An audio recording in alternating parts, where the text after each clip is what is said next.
Wake up, grab a brush and put on a little makeup. It's the John's Jam Session podcast. Excellent. With me, your host, John, and today Mike is here once again. I am. And today we're doing System of a Down.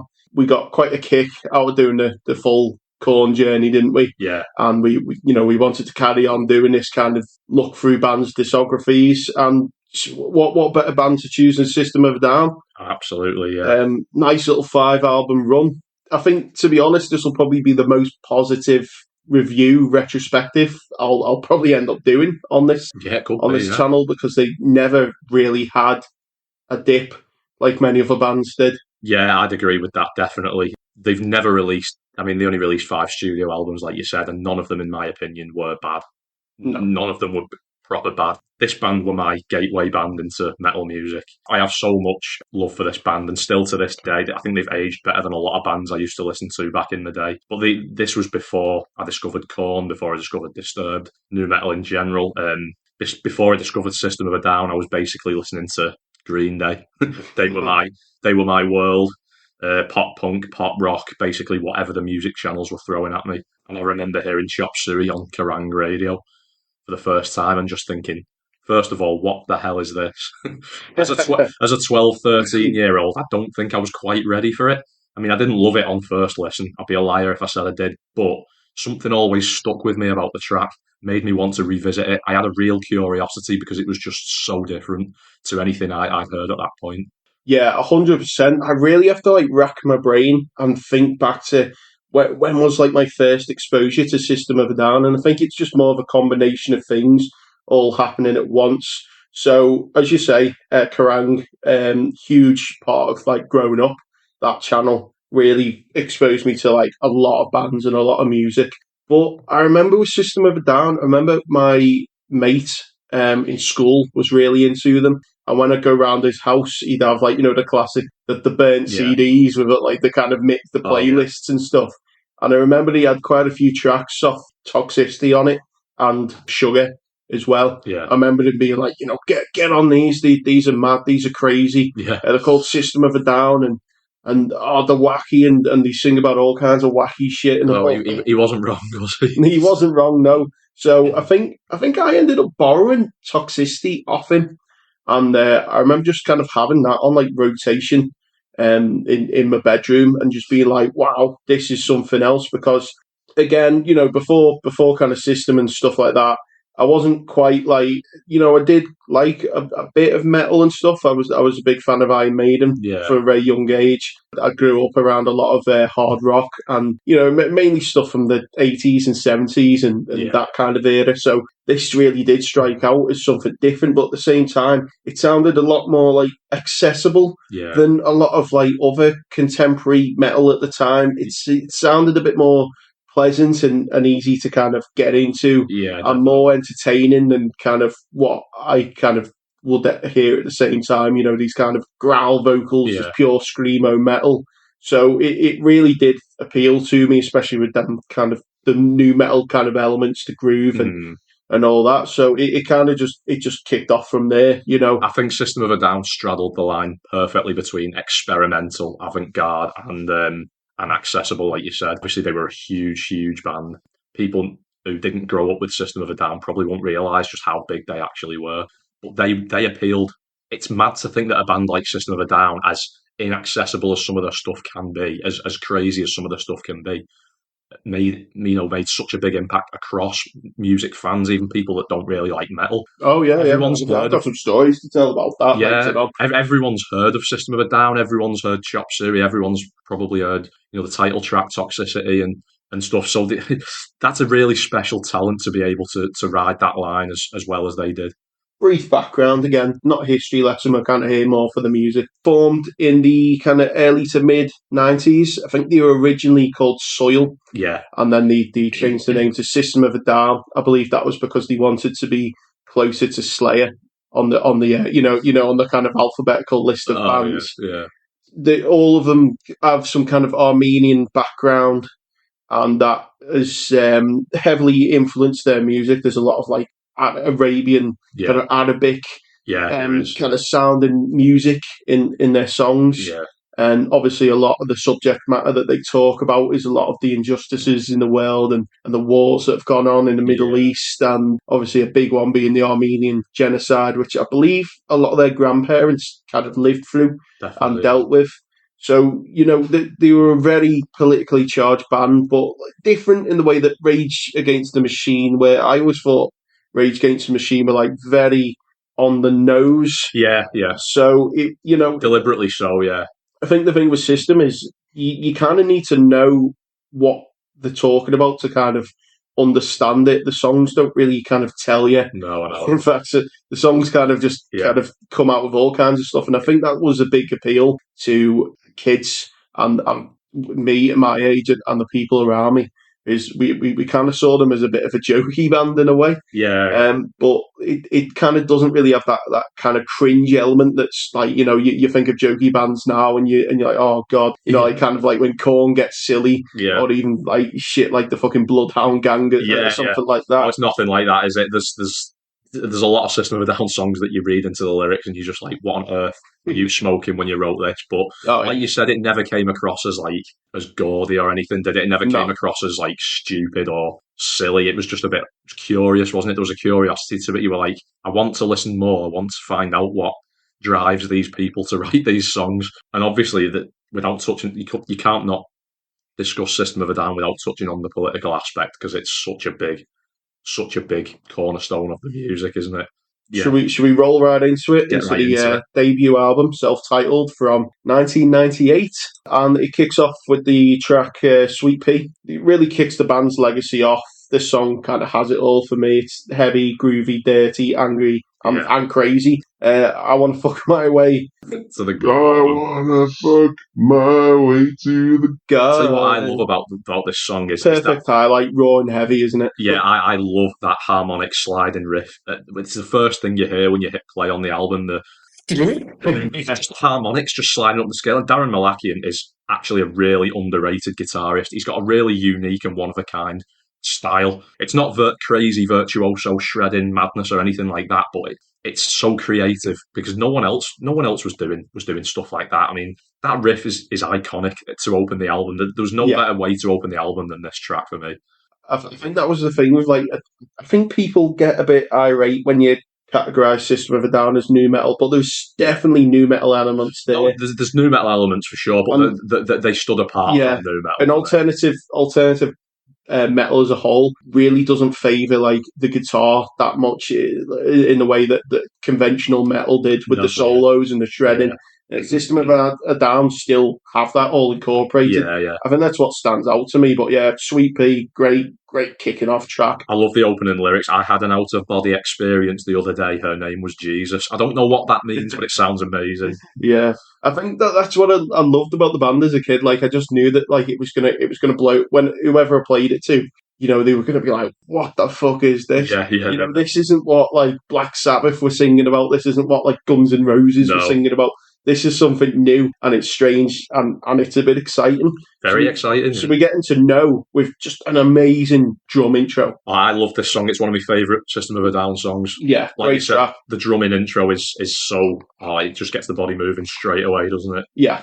Serge's vocals on this album for me, they're so raw, so close. It feels like he's here. It feels like he's screaming directly in your face, and you can like feel his breath on your face. It sounds odd, but it's again, no one was doing it. It's kind of Mike Patton influenced, I think, with some of the vocal acrobatics and all that. Yeah. But he's got his own very distinct style, Serge. Yeah, again, another great song. That one is. You really feel like the kind of Arabic influences in that one. Yeah. And kind of like the guitar scales and stuff. Yeah. And then we get into Sugar. Fucking everyone knows this song. It was such cute little tiny meme back in the day. I remember like buzzing, being like being made up that I could play the little guitar riff. Bill, I love it. Just used to play. Anytime you pick up a guitar, you're going straight down to that 19th fret, and you're whacking that riff out. It's catchy as that. And again, like, who was doing stuff like that in alternative metal? Again, that Darren's underrated guitar player. He doesn't get the love that he deserves for me in the world of guitar. But what are? Can you answer me this question? What are kombucha mushroom people?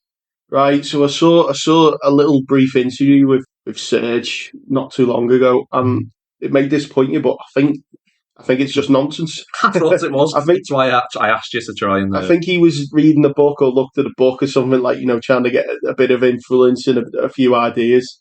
And there was something about the kombucha people, and Yeah, he just yeah, thought, well, yeah, the kombucha mushroom people sitting around all day. That just really encapsulates like the wacky kind of crazy goofiness of the song. yeah. But again, it doesn't come across like cringe. No, it doesn't at Like a all. lot of like, you look back, like, I think this is why this band's kind of stood the test of time and never really left my rotation. Like, Yeah, it's constantly getting listened to. yeah. Again, to newcomers and outsiders, you're going to play that and they're going to raise an eyebrow. But personally, I love it. The bit where it's like, no lights, Yeah, no no music. music. Just on rock. I love it. That's So good. rent free in my head. That there's probably at least once a day that kind of comes up into my mind at some point. Oh, And then it's we fantastic, isn't it? yeah, we go into suggestions after that with the wild screaming vocals, kind of Mm. bouncy verses. Not much to say really. It's just another I solid number. I love it. I do. I love suggestions. I love the intro. It's so creepy and unsettling. It's got that finger picked acoustic guitar, hasn't it? Yeah, Which finger picked acoustic guitar you think of as quite a pleasant, relaxing sound, don't you? But it's just something that sounds off kilter about it. I don't know what it is. I don't know what key it's in, but it just sounds menacing. It just sounds like mm, it really builds up the tension when it bursts in. The chorus explodes into life. Surge on this track you mentioned about his scream vocals sounds absolutely demented. He's a really good screamer and harsh vocalist as well as he is clean yeah, vocalist. yeah, Actually, yeah. It really is the best of both worlds, isn't it? yeah, It's like not a lot of alternative metal. We're really having them like operatic kind of vocals, no, a bit like Iron Maiden, you know what I yeah, mean? Like yeah. really like powerful. Vocalists weren't skilled enough to pull that off, and No, Surge they just weren't. definitely No, was. yeah. Then we get into Spiders, and we slow down with really like doomy, melancholic ballad. Yeah, Yeah, I love Spiders. yeah, I love when Serge's vocals are shaking. And, oh, yeah, like yeah. It's another really unsettling track, isn't it? yeah, I love the bass intro. just Love yeah. And that's another thing that's yeah. really underappreciated in System of a Down's music is the bass. It plays such a key role. It's so dark and ominous in this song, and it's the perfect way to open the album, Yeah. to open the song even. Oh yeah, 100%. I love how the bass and the vocal melodies match. Yeah, yeah. Through my head. Explodes. Love it. At this point in the album, I'm listening through to this album, and I was sort of texting you at the time, wasn't I? Yeah, And I'm thinking in my head, this album could be a 10 out of 10. So far, I have enjoyed every single second of this album up to this point.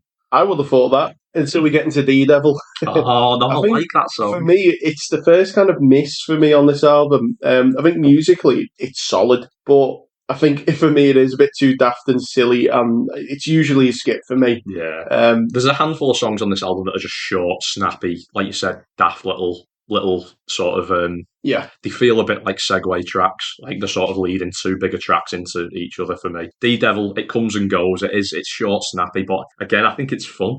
I do. I think Soil is one of my favourite songs on the oh album yeah, too. 100%. I love Soil. The odd time signature in the verse, it comes out of nowhere Yeah, and it's just so jerky and violent. I love it. I've got a funny story about Soil actually. Yeah.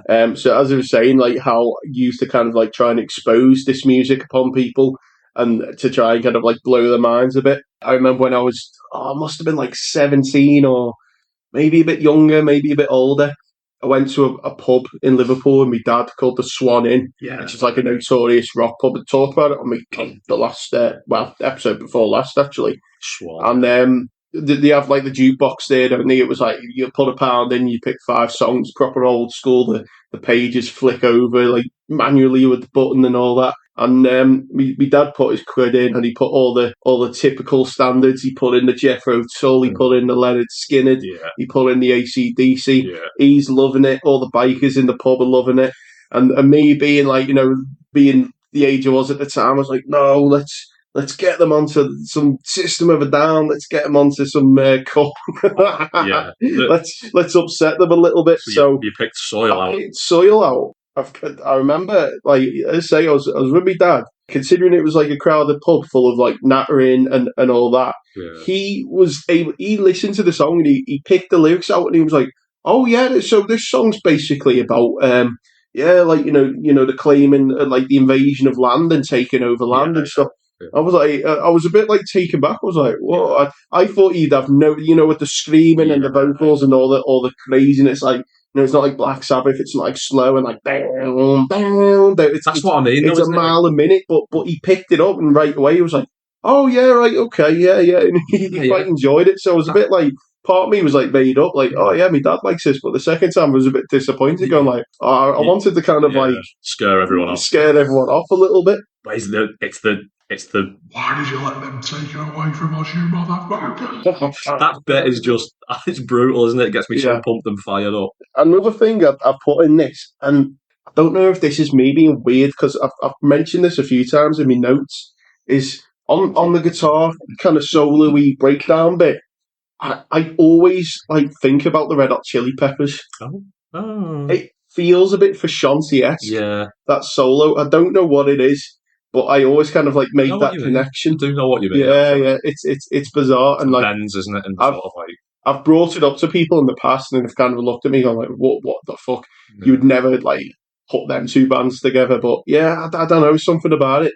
There's another song later on which I've kind of said feels like the metal version of Californication. I'll bring it up when we come to it. Yeah. But that's the end of side one on the vinyl anyway. So that's about halfway through the first album, isn't it? And then we get into War?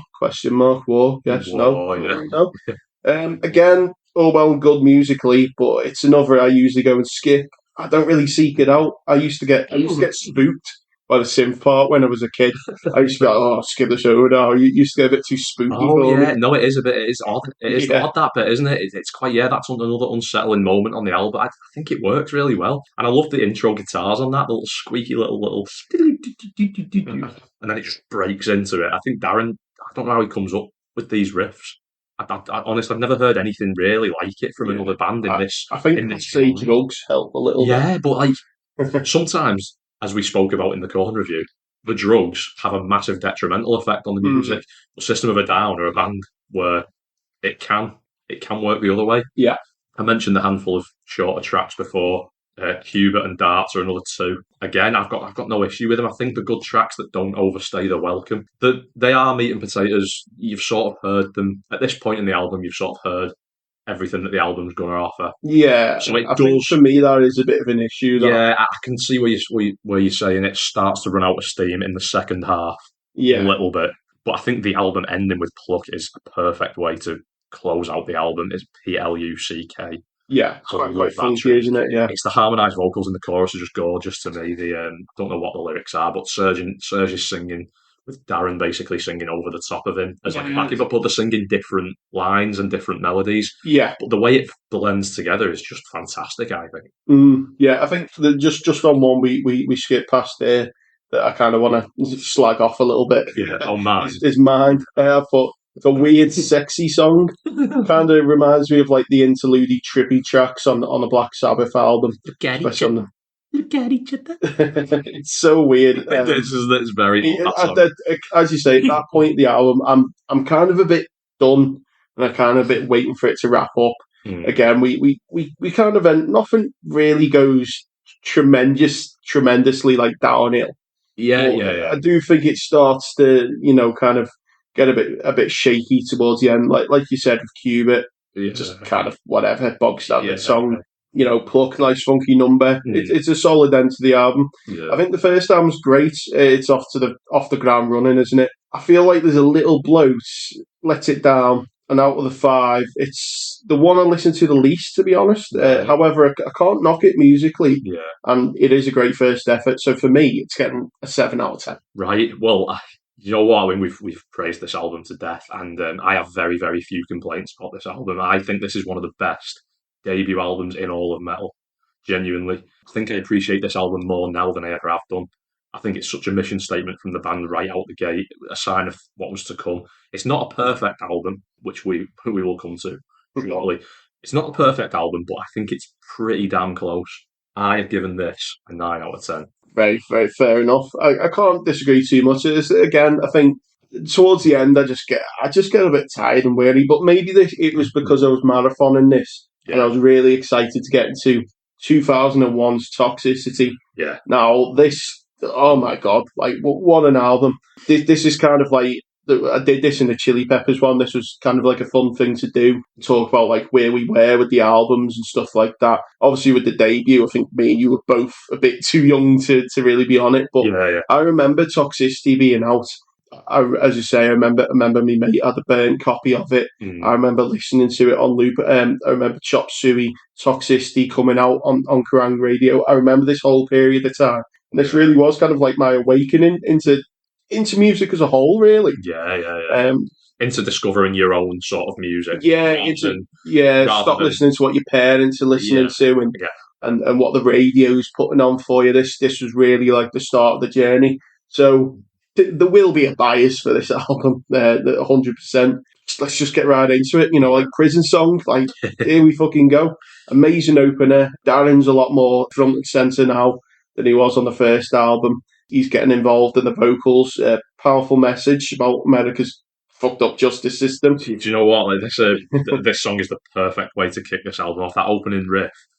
It's just like repeated punches to the face, isn't it? It's so loud, it's so blunt, it's so direct, and Serge's whispered vocals that sort of break the riff up, and then it goes into that bit of silence, and then it kicks back in, and it just makes it hit harder when it comes crashing back in. This is one of their best ever songs for me, and the lyrics actually kind of based, aren't they? Yeah, a lyric that stood out to me was "Drug money is used to rig elections and train brutal corporate-sponsored dictators around the world." If we said that on this podcast and this song didn't exist, we'd be labelled as crazy conspiracy theorists, wouldn't we? It's kind of out in the open now. A lot of the shit that went on in the 80s is basically with the Red Scare. Bit of a history lesson here. I don't know if people want to hear this or not. But with the Red Scare, communism, basically what America would do is they would fund countries that were staunchly against it to ensure that they did not turn communist. So, they kind of would fund fascist leaders because they thought that's better than the alternative. And in the way they got a lot of horrible, absolutely like nasty, pieces of work into power. And they were kind of like puppet. And with the drugs as well, it's out now, it's declassified, but the CIA would basically put drugs into the ghettos and then arrest everyone for being on drugs and taking drugs and dealing drugs. So this song really hits on all of that. And this was 2001. I think this was before everything was declassified. Now it's fact. It's straight up out there.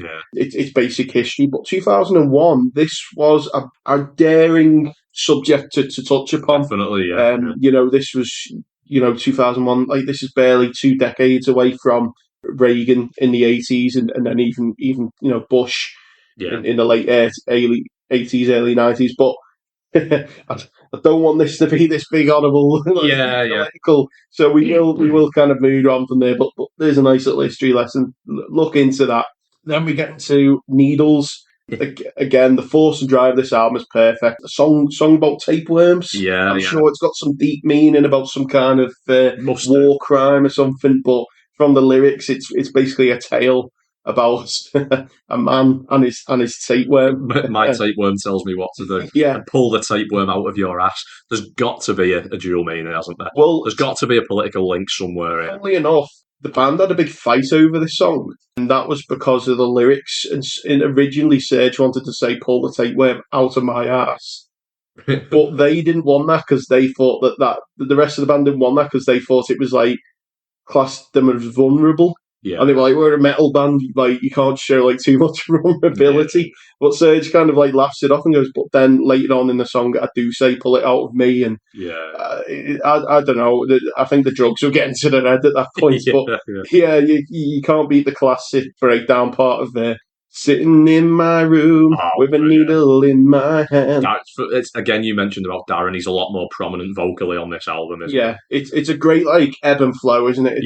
They really do work well together. They bounce off each other perfectly. They've got the balance just right on this album. It is that like chocolate and peanut, isn't it? It's like two things you don't need, like the punk rock kind of screechy kind of vocals mixed with Serge operatic. I mean, it really does just work. Dear Dance, another politically charged number. Breakdown's fantastic. Gets me emotional, sad, and a little bit of a cry. Yeah, it's a really, really dark song, isn't it? Police Yeah. brutality been a key theme on this album, but this song in particular, the lyrics are really harrowing, aren't they? With the pushing little children with your fully automatics, Yeah. and pushing the weak around and stuff like that. I love this song, man. Yeah. This is just a System of a Down track that I always throw on a playlist if I'm making a playlist and I want some System of a Down on that playlist. Dear Dance is one of the first songs I go to. I just do that little guitar line. Yeah, I was going to say, I love the kind of Mediterranean sound and guitar. Like, it's amazing, isn't it? It's like it's like Andalusian, isn't it? Like you said, it's like Middle Eastern. We're getting to Jet Pilot. This is definitely one of the songs that kind of lives rent free in my head. Yeah. I'm pretty sure this loops every like similarly like. Why were the eyes of the horse of a jet? It doesn't waste any time, does it? It goes straight into it, and it's got the D beat and stuff. It sounds almost hardcore punk or even thrash inspired to me. It's proper hard. It goes mega hard. I just want to shout out Rick Rubin on production actually before we get deeper into the album. Yeah, like how he's worked on all the albums, hasn't he? How flawless is the production on this album? Oh, the bass is so resonant, and it's given enough room to breathe in the mix. It doesn't clash it doesn't clash even slightly with the guitars. He's got it. They found the perfect producer, didn't they? Oh, yeah, certainly. Yeah, he's definitely one that up there is one of my favourite producers of all time. Some people have gripes and issues with him. You know, he's not always perfect. He's not always on form, but, you know, it just goes to show, look at the bands he's worked with, you know, like Red Hot Chili Peppers, System of a Down, all the bands he works with. Like, one of my favourite Linkin Park albums is the one he produced, Minutes to Midnight. Oh, yeah. He is just on top form, and it's funny, actually, because I was telling you the story about how Slipknot didn't get on with him when they worked with him. Yeah, and he said all he did was just kind of crash on the couch. And there has been some, I think if he's not fully invested, he will just kind of take a bit of a seat back and just, you know. With Slipknot, they're a unique case because there's so many cooks, isn't there? There's 9 members and stuff, and there's just so many people involved that he probably felt a bit like he was walking into like some sort of, you know, gang war. He sort of wasn't welcome or whatever. I don't know. Maybe that's just a wild guess. I don't know if that was the case. Then we get into X, Fast and Heavy, keeping the momentum. We're still going strong. 5 tracks into the album. You know, usually on a lot of albums, it's kind of at this point where things start to kind of get a bit jerky and a bit like, you know, we've had that. You know, big crash out the gate, and now it's catching a breath before we're going again. It just hasn't stopped yet, has it? It just keeps going. Breakneck pace, isn't it? And there's some exceptional drumming on this track. I love John Dolmayan's drum fills on X. They're just so like, you know, the rolling sort of like, so crisp and sort of like, I don't know what technical term for it is, whether it's the timbre or the cadence. It's just a sound to the drums that it just sounds so good. I think for me, I've always said this, like as much as I am into music and I am myself a songwriter, I'm drum deaf. I am completely like, I can't play them, can't write them. I can't play to save my life. So if drumming stands out to me, I know it's a good job. Usually it kind of just blends into the background and it's just like the necessity, it's just there. I know when something stands out, you know, I will pick it up and I'll be like, oh damn, that's something there. Yeah, it's good. I'd agree. Yeah. So then after that, Chop Suey. Yeah. What is there to say? What is there to say about Chop Suey? Already been said about Chop Suey. I mean, it's a beloved whole metal track for a reason, isn't it? Yeah. Originally called Suicide, forced to change it by the label. You know, one of the greatest metal songs of all time. It's fast, heavy, with them kind of heartbreaking choruses and the bit at the end, all the extra things happening too. I think they did put a bit of extra work in this, kind of intending it to be a single. You've got the keys, you've got the strings. It's a masterpiece, man. Something I picked up on this song is, and I only picked up on it fairly recently on re-listen, is that it's obviously the subject matter of the song deals very, very heavily in suicide, doesn't it? And I sort of get the impression like the verses in this song are you're inside the mind of someone that's like going crazy, you know, going sort of mentally off the rails or whatever, because they're just so wake up, jarring, jerky, and it's just like, wow, like what's going on in this person's head? And then the chorus comes in, and it's this blissful chorus that feels like you're ascending upwards, doesn't it? It does. It's like, when you actually think of it in that sense, it's the perfect track to deal with this subject matter, isn't it? Because it's just so stops you in your tracks, doesn't it? Straight from the first time you hear this song, it just stops you in your tracks, and it's like, wow, like that chorus is one of the best the band have ever written. It's been called the Metal Bohemian Rhapsody. Right. With the amount of changes and the amount of it really is. It's just an amazing song. Perfect song. Probably go down as one of the greatest songs of all time. Pretty sure it's one of them songs that has cracked a billion now on most streaming platforms. Again, everyone knows it, even people that aren't metal fans. Yeah. And there's a reason for that, because it's the perfect song. It really is. Then we get into Bounce. God, this bloody song. It was such a meme back in the day. I remember we all loved it, like me and all my friends and stuff. Yeah. This was like, this is so silly. A classic track that was used on the Return Woo and Monster Sucks 72 soundtracks. Oh, yeah. That was basically our little YouTube channels we had back in the day, which I've scrubbed off the face of the earth now for good reason. Is there a hidden meaning behind this song? Is it a sexual euphemism? I've got no idea. I'm pretty sure it's laced with some deep political meaning, but it's lost on me. I feel like it's a sexual euphemism. It's one of them stupid songs that they've wrote, and I feel like it's like my pogo stick. Everyone wants to bounce on my pogo stick or something like that. That's how you put it that way, yeah. It's a bit of a fun track, isn't it? But it is a fun track, and it doesn't come across corny. It doesn't come across cheesy. I think it works. Yeah. As a stupid little detour song in the album, I do think it works. I still enjoy it. Yeah, it is. It does throw you off a little bit coming straight after that big massive crescendo of Chop Suey. But I remember this was you just put that track on and you just be like, people, listen to this. Yeah. I took my pogo stick just to show her the tricks. Yeah. That's so many friends. There you go, that's it, isn't it? Yeah. Pogo. And then we get to Forest. I love this track. Great build up. It's one of my favourite songs on the album. Really gives a sense of tension and a really powerful chorus. Dun, dun, dun, dun, dun, dun. Sing along every time. And I'm not sure what the lyrics are about with no circumcisions on the chair, but I mean, I'll look past that. It's just one of them. It's such a great track. ATWA as well. Is it Trees, Water, Animals? Is this like an environmental track or something? Has this got an environmental Sure, themes? It will be, yeah.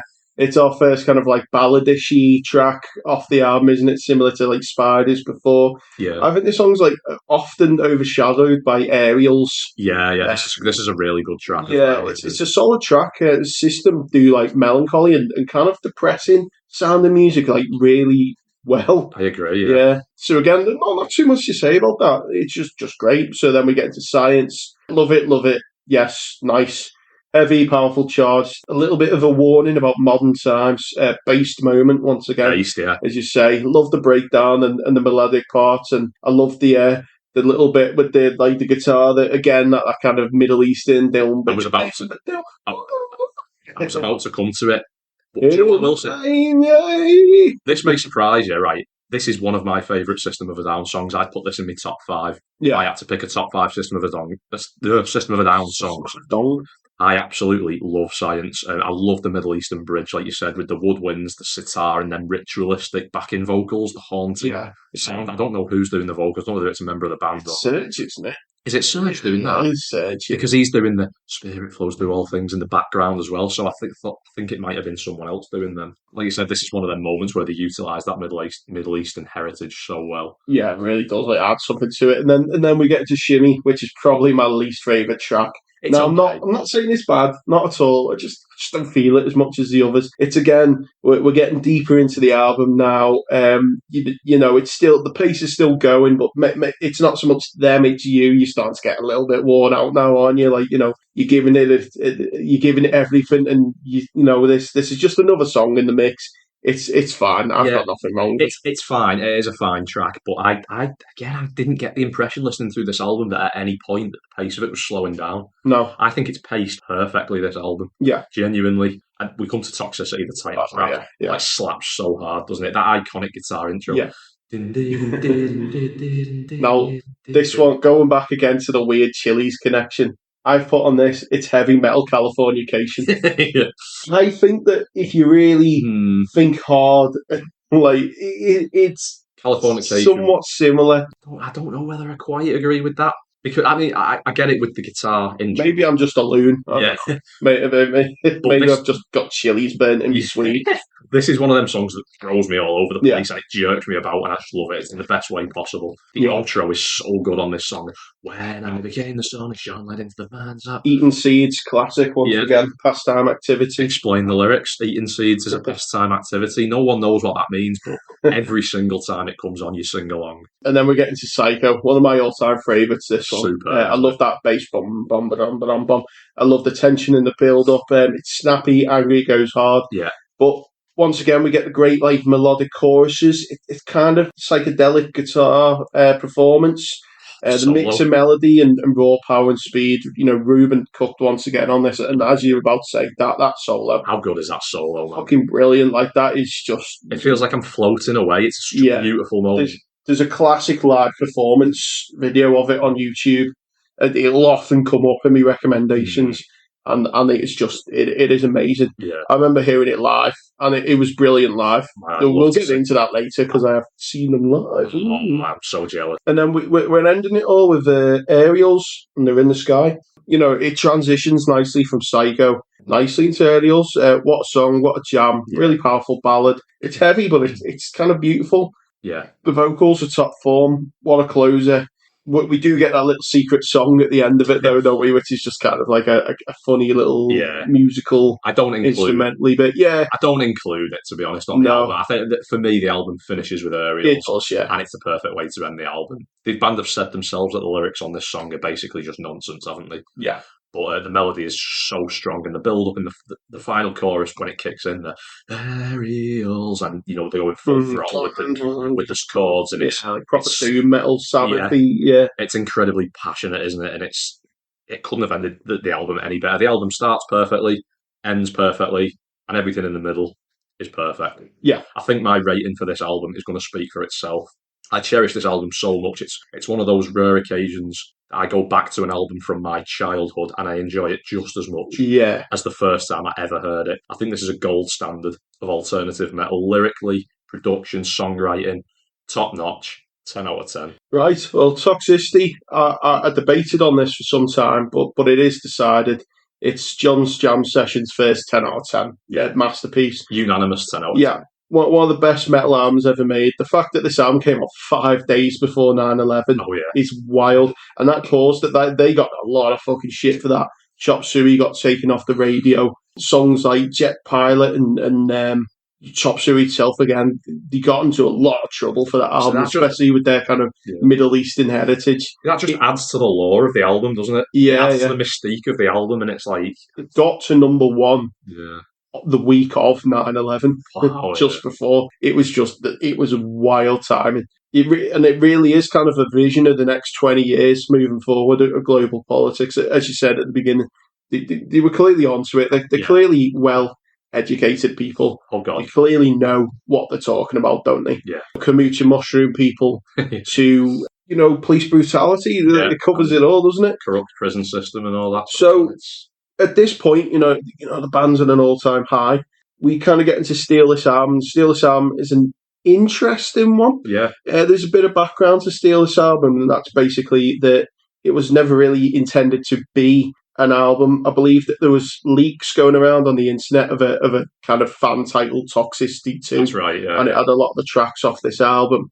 And I think eventually they all decided, well, let's put this out as a bit of a placeholder to kind of keep everyone going between albums. I think it is officially canonically a studio album. Yeah, it is. Yeah. Technically, it's more like a compilation album. Yeah, it's more like bands back in the day did this a lot more. Like the Smiths have a lot of compilation albums. Morrissey as well when he went into his solo career. So it's not unheard of and it's not completely out there. But the reason a lot of these songs went in Toxicity is because they said it didn't really kind of match the continuity of the album, and they didn't really flow together. Yeah, so state that specifically. Yeah, putting all these together is a bit of a risky move, and we'll see how it goes. I remember so much about this album because I think there's one of the albums that it took me a while to get because it's called Steal This Album. Yeah. It was a big meme back in the day of are you going to steal this album? The cover art, which I think is genius. It's basically like your basic bootleg blank CD with the kind of felt tip right near the album, Steal This Album. Because the album's called Steal This Album, music stores they had alternative artwork for it, which was like there was no sleeve on the CD, and the disc was just kind of like this kind of pattern. Me being autistic, I wanted the real deal. I wanted the white cover. I wanted to steal this album. I wanted the legit thing. So I held off for ages, and then I saw it in a shop, and I just grabbed it immediately. I was like, yes, I've got the OG steal this album, the actual proper version. I remember for some reason this album got a lot of play in my life. That's not necessarily to say that it's we'll get into that, but I think because there's a lot of songs on it, the songs were always popping up constantly when I'd like shuffle me music. This was always on when I'd be on my computer.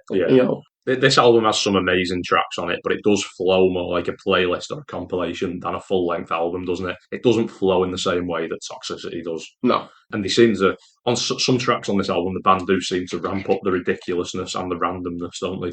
Mm-hmm. Is that evident straight from the first track with What a Splendid Pie all over the lyrics and talking about pizza and anchovies and whatever going on the pizza.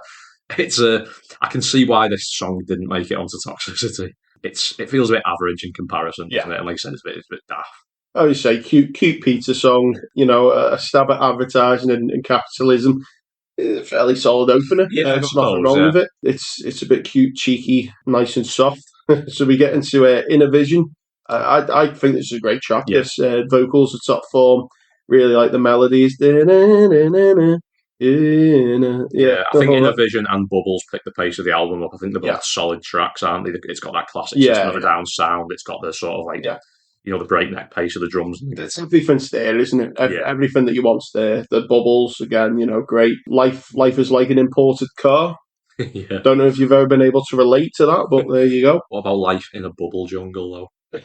Seeing is believing in a life. It is that bubble jungle. We get into Boom then. I like the tension building on the verse. Serge's spoken word part is quite good. It's quite eerie and creepy, and the build up. The chorus is a bit typical of System. A little low effort, very on the nose. This song. Do you know what? I'm not a huge lover of this track. I can get behind the message of the song for sure. I think Serge's vocals, spoken word vocals in the verse, he sounds a bit flat to me. He sounds like he's a bit bored. I don't think it hits the same as in previous tracks on previous album when he's doing spoken word like he does on Spiders, for example. I think this just doesn't hit the same to me. And like you said, the chorus doesn't really stick with me. It's just a bit like boom, boom, boom. Every time you drop that bomb, you care about. I don't think there's really a melody there at any point in this song. It's just a bit like it's one that I'd give a skip, I must say. Give it a skip. This album is very skippy for the most part. We get into, was it New Guns? New Guns, yeah. New Guns. I do love this track, actually. I think this is one of the better tracks on the album. Funnily enough, because I kind of just thought it's all right, but I found it a little bit messy. Not the strongest number. I just think it's got a lovely bouncy little guitar riff. But it's again, I can see why it wouldn't have fit on Toxicity. Yeah. Same with ADD. It's got some good guitar work on it, but it's a fine track. Yeah, typical System track. At this point, I think this is the whole point of like what this album is there's not much different, nothing really new coming from this, and it is because it's from the same sessions as Toxicity. Yeah. It kind of is what it is, so you're just kind of getting through it and going through the motions. But it's just a bit more System. It's just a bonus, isn't it? Yeah. We do get into Mr. Jack though, which is one of my favourites. Stand out on the album. Love the bass on the intro. Slower, groovier System song. Stab at the police and the use of force. Yeah, love it. Little man, big guns pointed at our heads. The outro, the outro's crushing, isn't it? Yeah. That Darren sounds like he's about to burst a blood vessel in his head on this track. It's so intense. And put your hands up, get out of the car. Abrupt silence ending. I was just like, wow. It's one of them tracks that I go back to regularly. Again, talking about songs I'll put on a System of a Down playlist. This is one of them. Yeah. Love this track. ABCD.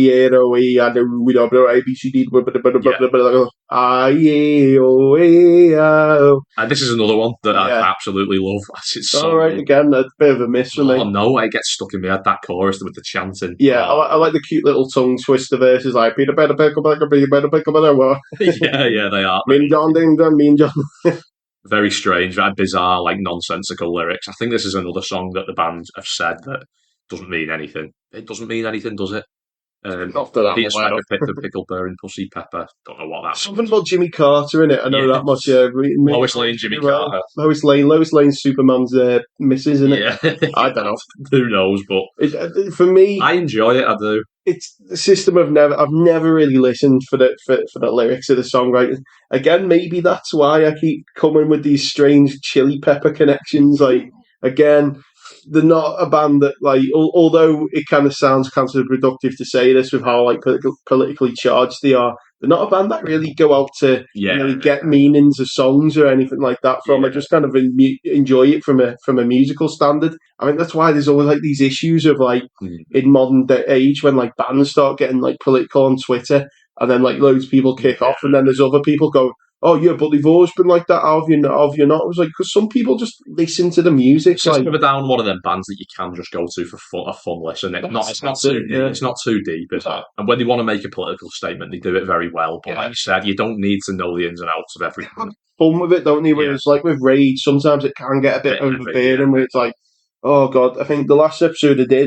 I looked at the soundtrack for the film The Crow, and there was Rage Against the Machine song, and it really like kind of took me out the flow because I'm thinking about this film, and then there's basically a song about like the fucking invasion of Africa and the genocides, and I think Rage Against I think System of a Down are a band that you want to listen to have fun. I think Rage Against the Machine is the sort of band that you want to listen to get angry and go out and throw a Molotov cocktail through a building window and protest and be angry. Whereas System of a Down were never that, were they? They were put paint on a painting or fucking stand in the middle of the road or something. Throw a milkshake. Modern leftist policy. I don't get into that. Just on record now, I do love Rage Against the Machine. Same here, yeah. But we'll move on anyway because we've got to talk about possibly the worst System of a Down song that's ever made it onto a full-length album. In my notes, I just simply put, what? It's 36. What is it? What is it? No idea what the point of this song is. I think they were high as a kite when they made this. The life so unnecessary lyric sums this song up because it's unnecessary, isn't it? Yeah, nothing to say. We'll move on from that crap. Pictures, we're getting a bit goofy here. Yeah. Cracks me off a bit. I think the drumming is a bit cute. It's not a bad song, but it's just like okay, isn't it? It's another skit for me. The lyrics are quite funny, actually. I do laugh every time I hear wooden farts. They're on the go, and can't you look at my shaved ass? I do laugh, to be honest. I think they might have been on copious amounts of hallucinogenics at this point in the career. Just wild. But then we get into the Highway song, and we're back. I love this song, the pace section. Love the guitar work on the song. I love the outro. Great track. I love the pinch harmonics. The din din din din din din din din din din din din from Darren, and the clean guitar strums and plucked riffs in the verse. He comes up with these guitar lines that just stick out like a sore thumb, doesn't he? That Highway song, I agree, is one of the highlights on the album. Then we get into Fuck the System, a song that got a lot of buzz back in the day. A classic, The Return, Woo Monster Shock 72 soundtrack again. I mean, it's decent. I rarely listen to it in recent years. I think it's a bit daft. Yeah, it's a decent track, isn't it? It's pretty standard. Serge's vocals are quite insane on this song. He delivers a good performance on this track, but it's one that I don't really go back to. It's okay. But Ego Brain, though, is a lovely change of pace for me. I do really like this song. The dreamy vocal harmonies in the verses work really well. Darren sounds great. One of the strongest choruses on the album as well. See my pain is real. Watch my world dissolve. Highlight on the album for me. Same again. It's a nice ballady type, isn't it? Yeah. The chorus does seem a little bit nursery rhyme for me. But it's decent. I think it would have made a good closer to this album. But we've still got 3 more to go. And then I'm going to mess it up saying it. What is it? Better Waves. Better Waves, here we go. I think the bloke is taking effect for me.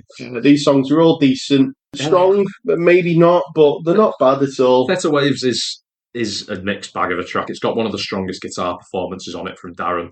But the chorus, when the chorus comes in, it just feels like a different song has just abruptly started playing randomly in the middle. It didn't really work that for me. It clashed really badly with the verses, and there was no transition into the chorus. You're listening to the verse and you're sort of getting into it, and then all of a sudden the chorus starts, and it does feel a bit like it just comes out of nowhere. Roulette, a nice gentle number. I think this is the one System song up to now that has like no heaviness to it at all. It's all acoustic, because usually in the ballads it's still that like the guitars still kind of come in and bring it back up. But this is just pure kind of like nice, pleasant little It's an acoustic. It's acoustic guitar and strings, isn't it? There's no percussion or anything. Bit sad and nice and lovely. Yeah, it's pleasant enough. I can see why it wasn't included on previous albums. Yeah, Streamline's a pretty weak closer for me too. It's not. Again, it's all right. Yeah, so my opinion as well. Kind of steal this album. It is what it is, isn't it? A collection of B-sides and tracks that couldn't make the Toxicity cut. I'm glad they were released officially and as part of the system of discography, but I wouldn't really recommend it to any newcomers. I'm glad it exists, but I'm excited to move on, and I'm not sure exactly when I'll return to this album again for another full listen. Again, I can pick tracks out of this album and say, like, that's a great track, that's a brilliant track, and I'll put them onto a playlist. The highs are really high on this album, but again, I can't say it flows too well as a full album, and I don't think I'll ever listen to it as a full album ever again. No, I like to say never, but as I say, I just can't see. It's in my collection, it's there, it might come on again, you never know, but it is what it is. So that kind of ends a certain era of the System of a Down. Just to finish that off. Finish it off. I've given it a 7 out of 10. I gave it a 7 out of 10 as well, yeah. Right, so that kind of bookends an era off to me, kind of like the first kind of two and a bit albums. We get quite a change in direction. I think part of that was due to kind of power struggles in the band. The power struggle. Yeah. There was a bit of a power struggle, and I think there was a bit of something was going on with Serge where he just wasn't really quite feeling what was going on. And there's kind of a shift in kind of Serge's involvement compared to like Darren's involvement. Yeah. And this obviously must have been the same in the songwriting as well. So these next two albums, which again, a bit similar to Toxicity and Steal This Album, but they are still two separate albums that will be released separately. Yeah, definitely.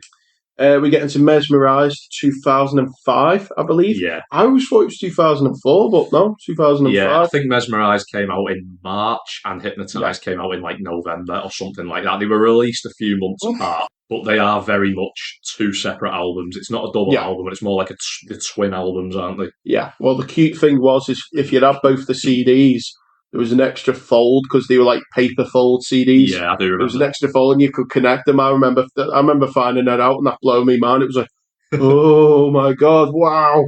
Yeah. I had both albums as well. Yeah, I remember Mesmerised being massive. I remember BYOB coming out again, Krang Radio. Yeah. This was massive. I was excited to pick this album up. This was the point where I properly got into the band. But BYOB made me want to go down the rabbit hole. And these two albums are definitely the band's experimental albums for me. Oh, yeah. Sensations. Yeah. There's a noticeable shift in sound that you hear straight away on Mesmerise. So I think we'll talk about Mesmerise first. Mesmerise. We'll do it all in order. Onto Hypnotise. Now, previous System of a Down material was all written in drop C, tuned to drop C. This album, these two albums are actually in drop C sharp, so it's only half a step up from their old sound. Yeah. My God, does it make a difference? Because there's like a brightness to these albums. That the previous stuff lacked. It sounds like it has more in common tonally with like thrash metal than it does with nu metal. Oh yeah, definitely. I think there was a lot more on re-listening to this album that I picked up that I'd never really caught on before. I remember with these albums, there was a bit of a shift in the fan base. I remember people who were big fans of them before this album. And I remember this album coming out and I remember them kind of like turning their backs on them a little bit. Yeah. I think maybe it was just that kind of childish thing of, they're getting too popular, that kind of hipstery kind of before hipster even existed. Yeah. But I was all up for it. Like these albums as a kid, I fucking non-stop rotation. Yeah. So it's interesting to return back to and give it a look with like a more critical eye. So let's just get into it. So we have Soldier Side intro, just a pleasant little intro. Yeah. I think it kind of marks the start of something new and interesting. Darren's standing out a lot more, and we're about to go. What I was talking about before with the shift into drop C sharp was done with the idea that Darren was going to take a lot more vocal duties on this album because he's got a naturally higher register than Serge. That makes sense, wouldn't it? He's basically stepped forward as the band's frontman on this album. Yeah. And sometimes as well, more on Hypnotise, I'd say. Serge is sort of relegated to backing vocals on some of these tracks, but for the most part, it's a 50-50 sharing of the vocal duties. Yeah. Sometimes it feels like they're singing different songs together all together, doesn't it? Yeah. But let's get into it. So BYOB, yes, I'll never tire this song. I fucking love it. Oh, it's so good, isn't it? It ticks every system box. Blast Beats, probably one of the only songs to be in the top hit singles with Blast Beats. It's got like a very thrash inspired main riff, hasn't it? Yeah, it does strike me as like as thrash metal inspired, and like you said, the blast beats just sort of add to that. Yeah, I love the chorus. I love it. I want to party. I want to go into the Middle East and commit war crimes. It's so groovy. It's so groovy, isn't it? So majestic. This is the peak anti-war Bush era. War on Terror, counter song. Yeah. This is 100 times, a million fucking 100 times better than American Idiot. I'll tell you that much. Oh, aye. This is just a great, it's like almost historical now. It really does stand out. Yeah. It's just brilliant that chorus that everybody's going to it's party, have to sing it, good time, lick a pick a day again. Woo! Great. That's all I have to say about it.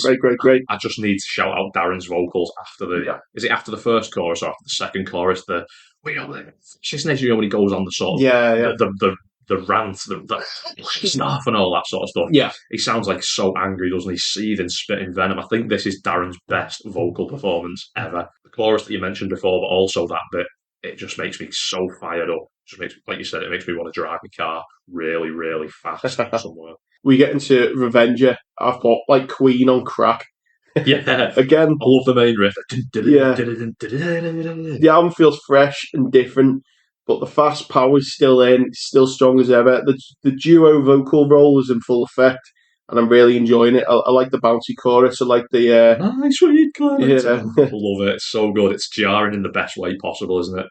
A riff comes in at the 2-minute 30 mark that sounds like black metal-ish. Tremolo picked but it's like tremolo picked, like 16th notes and everything. It sounds like a precursor to some of the black gaze music that came out in the 2010s, bands like Death Heaven and stuff, and sort of like black metal but with like a shoegazy, like dreamy aesthetic. Yeah, and it's like really ahead of its time for me. That riff in Revenger.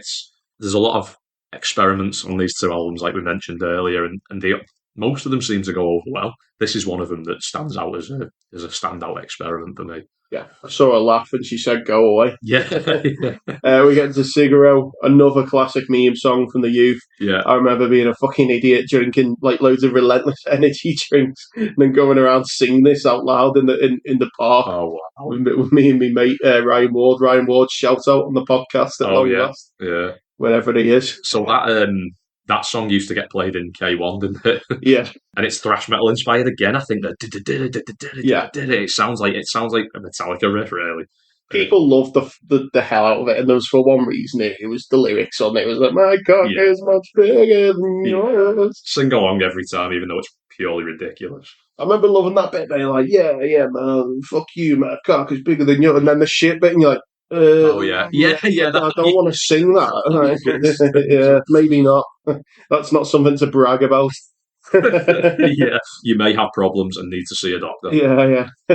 Just heavy as fuck. And then we get into radio/video. Yeah. This song went off live when I saw them. I remember this being a big one live. The little Latin groove is so good, isn't it? They take me away from. Yeah, I got reggae feels from that. Yeah, I suppose. Especially on the end bit, the they take me away from that is quite reggae. I see what you mean. Places. I don't know when I hear it come in there. I just think of like Greeks walking around with smashing plates. It does feel like Yeah,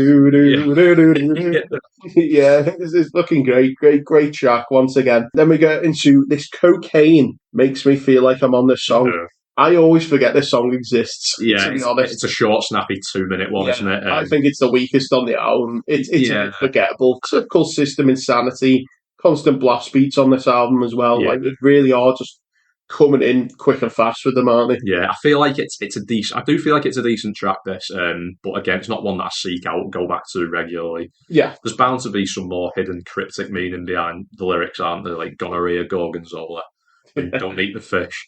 I don't know. If anyone can help us out with that.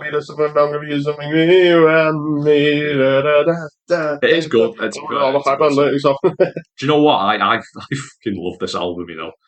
I think this album's fantastic. I really do. I was pleasantly surprised on listening how much I enjoyed this album, Mesmerise. Violent Pornography, there has verses and hooks and a chorus melody that gets stuck in my head for hours. Again, another song like K1, they loved this album, didn't they? Yeah. They loved this. They loved Question. They loved BYOB. They loved Cigarro. Everyone loved these songs. Yeah. This album to System of a Down was like the See You on the Other Side that See You on the Other Side should have been. Yeah. You know, it's that change. It is kind of tapping into more kind of mainstream, more accessible kind of sounds, but it does it so well. Yeah. We were keeping that core DNA. Violent Pornography, again, it's got a catchy chorus that, you know, it was another one going off live, just sounded brilliant. It's got like, I think every track pretty much so far up to this point in the album has tried something different and it's worked. Yeah. I don't think there's an experiment that's gone awry yet. No. Question is insanely heavy.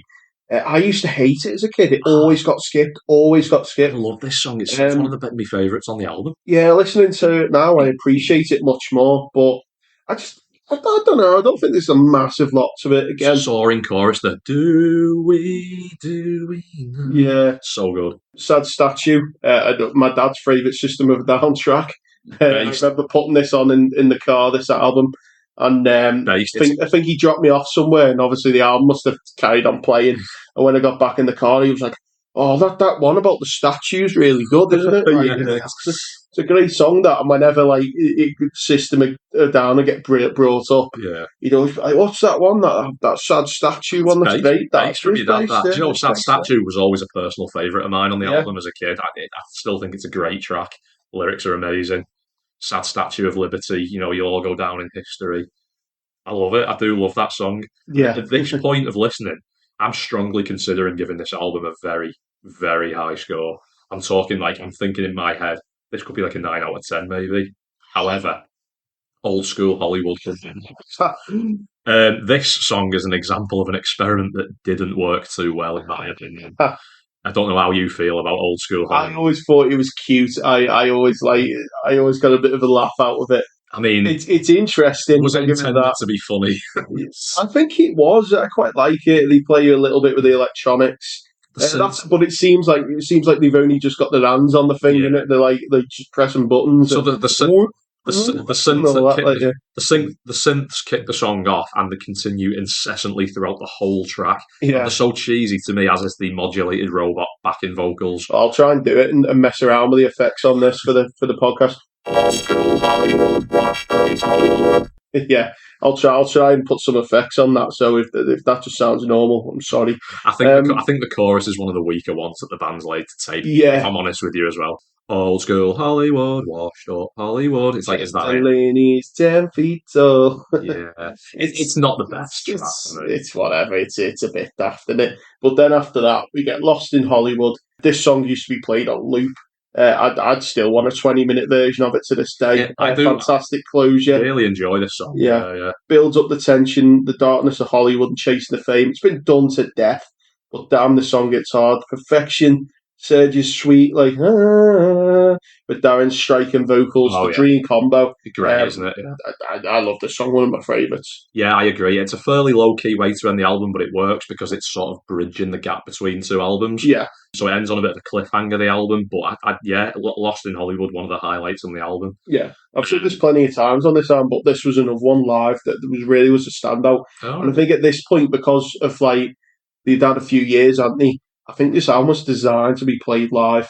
Kind of similar to, this is insane, it's kind of similar to Stadium Arcadium. That was designed to be played live. Yeah. You know, it would have been 2 hours long. It's sort of, it's the length of a live set, isn't it? I was surprised at how much I still enjoy this album. Old school Hollywood is a bit of a misstep for me, but overall, think pretty much all of the new things that the band tried on this album panned out very well. I'd give Mesmerise its own score, an 8 out of 10. An 8 out of 10, okay. I said Mesmerise comes and goes in a flash, full of blast beats and melodies. It doesn't strike as grand as Toxicity. No. And in some ways it is a departure from the familiar System sound. It's a classic album from the noughties and a huge shaper in my teenage years. I'm going 8 out of 10 as well. Yeah. So, not long to wait at all. Hypnotise. I remember with Hypnotise, like, this kind of, like, being young and kind of, like, naive to music. I remember Hypnotise coming on Kerrang, and then I went back into, like, my iPod. I'm like, where's Hypnotise? Like, I thought it was just another single off Mesmerised. I was like, oh, yeah. I was like, where is it? Yeah. And then I remember going into, because, like, you wouldn't hear things as much as you know things these days, would you? No. Like, sometimes you did have to go off your own back. And I remember going into Quiggins, like an alternative shop in Liverpool, and they were playing the album. And I was like, what's this album? And they're like, it's the new System album. I'm like, what? Like Mesmerised? And like, no, the new one, Hypnotise. I was like, what? Yeah. So I went music shop, picked it up, and I was like, oh shit, guess we got a new album. Yeah. Bloody hell, who would have thought? Again, very similar to the time period, not much time at all. Hypnotised is out. Yeah, that was kind of like my background with it, Yeah, I don't really remember. I remember seeing the Hypnotise video on Kerrang, because it was like a live video. It was like a live performance, wasn't it, the video? I think so. Yeah, it was like they were doing a live performance. I remember my mate not believing me that it existed. So again, like, there mustn't have been a lot of press for it, because I remember telling my mate there's a new System of a Down album, and he's like, oh yeah, it's been out a while. I'm like, no, there's a new one. He's like, no, there's not. I'm like, fucking look, there is. All right. Yeah. I feel like this is the slightly weaker of the two in this twin album set, if I'm honest with you. Oh, interesting. Yeah. Interesting. Well, yeah, I don't think there's as many bold experiments on this one as there was on Mesmerise. I also feel like Darren takes over the reins a little bit too much on this album. Yeah. I think it's very Darren heavy, this album. Well, let's get into it then. So we have Attack. We're just right back at it again, aren't we? Attack is a great opener. The chorus it's a tad lackluster, but it's a classic sound of this era. More politically charged jams, isn't it? I think this is one of the heaviest and most aggressive tracks that the band's ever written. Yeah. It's almost death metal in terms of the speed of the drumming and the chugging guitar. It's both Attack and Dreaming are really strong tracks to open the album. Yeah. Dreaming's got this epic soaring chorus. Oh yeah, I love Dreaming for that bit. The whole kind of second half of it is amazing. It's brilliant, isn't it? So neither of these two tracks for me would have seemed out of place on Mesmerise. I think they're both fantastic. Yeah. Kill Rock and Roll is the first moment on the album that I feel is significantly weaker than most of the material. No, I do. I was never a huge fan of this song back in the day, and I feel like I just feel like it's mid. I just feel like Darren's vocals just sound weak on this track. It's just I killed your rock and roll. Oh, it sounds a bit Billy Joe Armstrong. It's not and roll, move down the sexy people. He's just a little bit like he's like Billy Joe Armstrong. Yeah. He is very punk rock inspired, isn't he? Yeah. It's funny you mention that, because I do make a comment about that later into this album. But for me, this song was on heavy rotation when I was a teen. I had this strange little chilly vibes from the intro again. I think I've just lost my mind, because we did do a big Chili's dive not long ago. Yeah. I think it is. I've got Chili's on the brain. It's insane. Mow down the sexy people. What do you mean? Enjoy all the grass that you can eat, Yeah, that's what I put uninspired lyrics as well from down like. Yeah. Again, I know we don't go to System for lyrics really, but yeah, I don't know. This track just didn't do anything for me on re-listen. Yeah, I must admit it didn't. Okay, all right, well, fair enough, I suppose. Hypnotise, another track my dad clocked onto straight away. Tiananmen Square. He was like, "Oh right, this will be banned in China." Then I was like, me being a kid, I was like, "What?" He was like, "Well, he's just mentioned Tiananmen Square," and I'm like, "What?" And he's like, "Oh." Oh yeah, he know about it now. He knows his stuff, doesn't he? Yeah. I think it plods along this song. Yeah, I used to skip it quite a bit when I was younger. I've kind of grown a more appreciation to it as I've got older. It's okay. It just feels predictable and a bit like it doesn't really go anywhere for me. It's all right, for a slower track. But it's not one of the band's strongest singles for me, definitely not. Oh, yeah, I think the singles off this album were very weak. Yeah. But at the same time, I don't really know what they could have put in to replace them. But the singles off this album are definitely the weakest tracks off this album. Yeah, I agree, yeah. So we're getting to stealing society. Okay, the Joker. All right, so we live in a society. Again, another standout performance from Darren. I really feel like you've said actually that this is his album. Yeah. I know tensions were high around this time, but it does cast a bit of a shadow. But I really like Darren's kind of like punk rock style. The fast moving car and a PvP. I think where we were, Stealing Society is a very good track. What we were saying before about they got the balance right on Toxicity between Serge and Darren. Don't think they got the balance right on this half of this double album. Yeah. I feel like for some reason Mesmerise they get the balance a lot better, and I don't know why on this half of the album they decide to focus so heavily on Darren's vocals. Tentative though, that's got one of the best choruses. Oh yeah, the band have ever written, in my opinion. And I love the refrain. The where do you expect us to go when the bombs fall? The exact same thing. Brilliant. Serge coming back a lot more on this track again. Yeah, brilliant track. Not much to say. Yeah, it is great. I think You Fig is kind of awkwardly placed between two amazing tracks. Yeah. And I think for that reason, it can't really hold up as well. It's it's okay. It's decent, I put it's okay. It's decent. It feels a bit like a tamer version of BYOB for me. Yeah, it deals in like sort of similar anti-war themes, doesn't it? Again, it's not a terrible track, but it's sandwiched in between two tracks that are much better than it. It kind of it loses its. Holy Mountains. I feel like this is one of the most underrated System of a Down tracks. Yeah, I seriously love it. It's dark, doomy, powerful. The chorus is fantastic. Yeah, one of my favourites. Really anthemic. The chords and the outro, just amazing. Yeah. I love the bridge. I love it. I love the never return, resting on the mountainside. We have learned that you have no. It's to the living honest. It's a fantastic track. It really is. Like I agree that it's one of the most underrated. It's not given as much attention as it in the System of a Down discography than it should be given. Okay. Yes. Obscenity of obscenity. What the hell is this song? This song. This was another classic meme track of the day that everyone buzzed the fuck out of. I mean, it's cute, it's silly, it's really mad shift, especially after the past few tracks. I'll tell you what it is. It's a very mad kind of like. I'll tell you what it is. It's rubbish.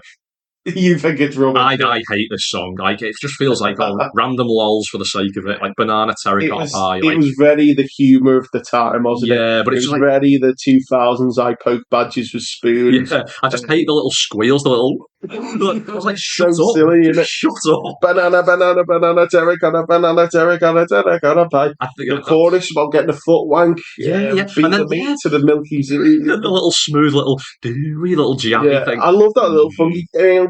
To the meat. Don't like this song at all. I remember with this song again, going back to like what we said of like System of a Down were always like a fun band to use to expose people to. I remember like in one of my previous jobs, me and a lad who was also a System of a Down fan, we put this song on to this guy who was just your basic average top 40 hits smooth radio listener. He's a bit. He was a very sound good bloke, but he was a bit rough around the edges. You know what I mean? And we put this on, and his mind melted. He was like, "What the fuck is this, lad? What the fuck? This is melting me fucking brain, lad." That's actually my reaction to this song as well. It was so we were cracking up. We were just crying. He was like, "What? You listen to this, do you?" We're like, yeah, we fucking love it, mate. Fucking mad, isn't it? I love that. It's fantastic. And then we're getting to She's Like Heroin. This is another song. It got mad replays when I was younger. Yeah. I love it. I think it's dark, but it's also a bit silly. I love how the ending gets. I love how such silly lyrics can be so like emotional, like the way they're kind of performed. I need some help to save my eyes. I have got some issues with this song. I'm sorry. We're flashing it, aren't we? Yeah. I was like you. I used to love this song back in the day for some reason, but I'm just not feeling it. I think Darren, he sounds ridiculous and annoying on this track. She's like heroin. It's like, what are you doing? I feel like he's looking for some help. I feel like he's trying to be Serge. I feel like Serge could get away with stuff like that, but I just from Darren, I don't know, it just annoys me. I'm just like, I think this album. I've said it loads of times. I'll say it again. I think this album has too much Darren on it, just a little bit too much Darren. Serge taking a back seat here to the detriment of this album to me. Felt like I was going to go back to this album and pick this song out as one of the better ones, but I just didn't get anything out of it. Yeah, I'd skip it. I would skip it. I'd skip Lonely Day as well. We agree on this because I said this could be a hot take because I know people like this song. I really don't like this song. I think it sounds something like a post-American Idiot Green Day would come out with. How lazy does it sound? Yeah, it does sound a little. It's maybe a little harsh, but it is a miss for me. I've never liked it. No, it's such a lonely day. Should be banned. It's just weak, isn't it? Lyrically and melodically, the hook sounds basic and predictable. It does have a cool little guitar solo towards the end that picks up. That adds a little bit of enjoyability to the track. And I think that Soldier Side ends the album on a somewhat strong note as well. Yeah, I quite like it as well, yeah. Serge is back in the chorus and, it's got a really nice, beautiful harmony with Darren. You can tell the songs he was a lot more, invested in, can't you? So Tentative, this song, Attack and Dreaming, strongest tracks on the album. It's no coincidence for me that Serge plays a prominent role on them songs. Yeah, I've gone, this may be a spicy take, but Hypnotise for me is a better album than Mesmerised by a bit of a margin. Really? I feel like it holds more of the band's more vulnerable moments, especially with that kind of period of, say, Holy Mountains, Tentative, Stealing Society, Dreaming. I think it kind of flows mostly quite well. It's a bit bittersweet, but it's, what we have for a solid lineup of albums. I did do a 9 out of 10, but after discussing it, I can see where you're coming from, and on second thoughts, I'm going to knock it down to an 8 out of 10. Yeah. I think both of them have great peaks and a few dips. Yeah. Again, I said this when I did Unlimited Love and Dream Canteen that, you could have picked the best songs out of both and made one brilliant album. I agree with that. And definitely. You probably could have had a 10 out of 10 album. There are a lot of songs on this. I do, again, with Steal This Album, I appreciate their existence. I like Heroin. Maybe I do need some help to save my ass, but it is what it is, isn't it? Right, I'm going to summarise my thoughts on this album. I have given this album a 6 out of 10. Oh my God. Up to Holy Mountains, I was going to give this a 7 or an 8. But from that point on, you've got Vicinity of Obscenity, which I do not like. She's Like Heroin, which I'm not a fan of, I'd never go back to, and Lonely Day. Those 3 tracks all in a row, they drag the album down slightly for me. 6 out of 10, it's not a bad album by any means. It's got some really good tracks on it. It's got some of the band's best tracks on it, like Tentative, Stealing Society, Holy Mountains, Attack and Dreaming. Yeah. It is full of really good tracks, but I think the bad tracks on this album are much worse than what was on Mesmerise. So I give this album a 6 out of 10, Mesmerise an 8. Hypnotise and Mesmerise, that means Hypnotise and Mesmerise combined as a twin set of albums, get a 7 out of 10. Yeah, that is well and completely reasonable, I feel. Sadly, up till now, that is pretty much it for System of a Down. Yeah, I think on Hypnotise... After Hypnotise, they toured. They took a bit of a break. Well, quite an extended break. They got back in 2011. And we kind of... They're in this weird kind of state where they're still an active band, but they don't tour. Yeah. They play like festival slots and the very rare, odd, one-off occasion gig. There's no world tour. No. That is down primarily to Serge, I believe. He doesn't like touring, and he has a few health conditions that he struggles with. All right. Again, no tour, no new albums. I don't think the band can really agree on a direction to take it, and I think Mesmerised and Hypnotized kind of show exactly why that was. You can tell the songs that Serge was a lot more focused on. You can tell the songs that he took a bit of a back seat on. Yeah. What we kind of do have is Darren and Serge did split off and pursue solo careers, which we're not going to get too into, but I just want to touch upon kind of slightly because it kind of does help give a bit of context between kind of the weirdness of the state the band's in at the moment. So in preparation for this episode, I did listen to Serge Tankian's first solo album, Elect the Dead. Yeah. When this came out, I remember I remember a few friends having it, so we got it off them.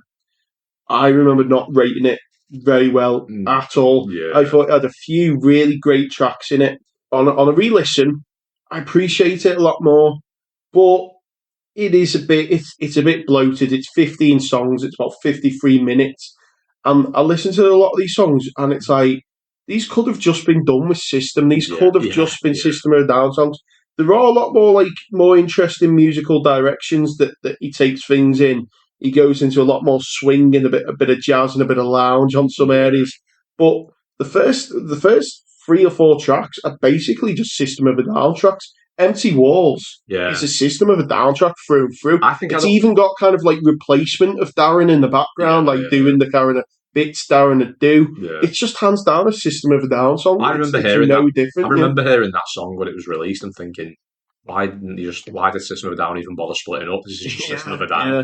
But I've got to admit, I've never listened to that album. Yeah. I've never listened to it all the way through. I did listen to the Scars on Broadway album. I would recommend that one. I would not recommend the Scars on Broadway one. I couldn't get through it. I tried listening to it for this. I couldn't get through it. It's everything bad about Darren taking the reins on Hypnotise to me, but multiplied by it's like an album full of, I know you like the track, but it's like an album full of She's Like Heroines from it, and an album full of Lonely Days. It's just boring. It's just so middle of the road. The thing I've noticed is when you're listening to Serge's solo music, you don't miss Darren so much. No. It stands out on its own and it's still pretty solid. He released a track very recently. I had to listen to that as well. AF Day. Right. It's kind of based off a very early demo song he wrote, and he's kind of like resurrected it. It does sound like very early, heavy System of a Down. When you listen to Serge's stuff, it stands out on its own, and it's competent as its own piece. When you listen to Scars on Broadway, you're like, man, this needs something. Yeah. This feels lifeless. Empty. It's lifeless. It does. It feels lifeless. And I know the Scars on Broadway have the fans. They do have the fans, and people do think highly of them. But for me, it is very just this need. Yeah. And I think there was an album they released in 2018, which was originally what Darren wanted to be a System of a Down song album. I put the first song on, and I went, yeah, Darren, I can see why Serge turned this down, to be honest, mate. Because it's just not up to standard. Yeah. And I think this is kind of like, if there's anything we could take away from this whole thing of a band releasing 5 albums and that's it, and the fact that they're still going around today but still only have 5 albums. Yeah. There was two songs they released in 2020. I don't know if you've heard them. Yeah, I have. Yeah, I think they're fine. Yeah, I thought they were decent. Yeah, but again, it's not an album, is it? No. But I think there's an important message here of don't squander your legacy. Don't just keep releasing albums for the sake of releasing albums. Definitely, yeah. There's definitely a benefit to restraint. Yeah. There's definitely a benefit to holding back. If you don't think you could top Hypnotise, then don't bother. Yeah. I agree with that completely. A lot of bands have done that and come back, and there's been this fanfare. A band that I listen to and I love, Tool, did this. Yeah, because there was a long wait for that, wasn't it? 13 years. Yeah. It was 13 years since 10,000 Days, and we never thought we were going to get a new Tool album ever again. And then there was this huge fanfare that came with the announcement of Fear Inoculum coming out. Mm-hmm. And it just went down like a wet fart, that album. It was such a dud for me. It was just like, I could have waited another 13 years for an album that was as good as 10,000 Days, easily. I would have happily waited to get that filler album come out in 2019, and it just feels so uninspired and lifeless, and it feels like a cash grab, sadly. It feels like they came back to cash in, and that's not what you want, is it, from a band like System of a Down? No. There's a solid back catalogue, and when they do play live shows, it's a nice long set list, and you're getting a bit of everything. Again, we want to talk about this on a later episode, but kind of, new albums always get heavily put into set lists, and then that means older songs kind of get lost and forgotten in live gigs. Yeah. With System, they can pluck out tracks from all the albums. Like when I went to see them, I'm sure they did like a good 30-odd songs. It was a long set list. And it went on, and it was fucking brilliant, you know what I mean? We were getting cuts from Steal This Album, we were getting the Mesmerised, Hypnotized stuff. We were getting stuff from the debut. Sounds amazing. We got everything. They were great live. Serge was a bit, I think he has lost his voice a bit now. It's gone a bit less, and a bit more. There's a bit more of a nasally to it. It's like, my baby. Yeah. Somewhere between the sacred. But, it comes of age, doesn't it? They still put on a fucking bang-on job. I would love, that's one thing I would love them. I would love them to just play, a few shows over here in the UK again. And I'd go and see them. I'd pay a lot of money to see them. We were going to see them, weren't we, in 2020? Oh, yeah. Download, yeah. Unfortunately, things happened to prevent that. But, how sad, yeah. I forgot that we're going to headline. Yeah. Yeah. System of a Down, we've done it. We have a nice, pleasant experience. It was not as rocky as the Corn roller coaster. We still got some laughs in there as well. Yeah, we still have some laughs. There's still like with everything. There's always going to be stuff you're going to pick up on and be like, I don't know about that. But thanks for coming on once again. If there's any other bands you want us to do this to, let us know. Reach out. If you agree, if you disagree, reach out, let us know. I got some good feedback off the Corn ones, they went off quite well. There were some people who didn't agree with our Untouchables take. Not everyone's going to agree, are they? Not everyone will agree with the takes on this podcast, but it is what it is. This is just our opinion, as we keep saying. Hopefully you've enjoyed what we've had to say, whether positive or negative. Yeah. So that'll do it. We'll wrap it up there.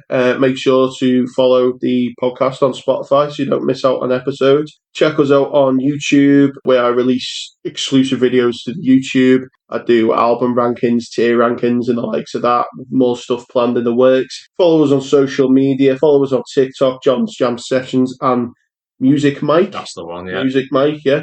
Where we do a little back and forth sometimes, and we give little sound bites and stuff like that.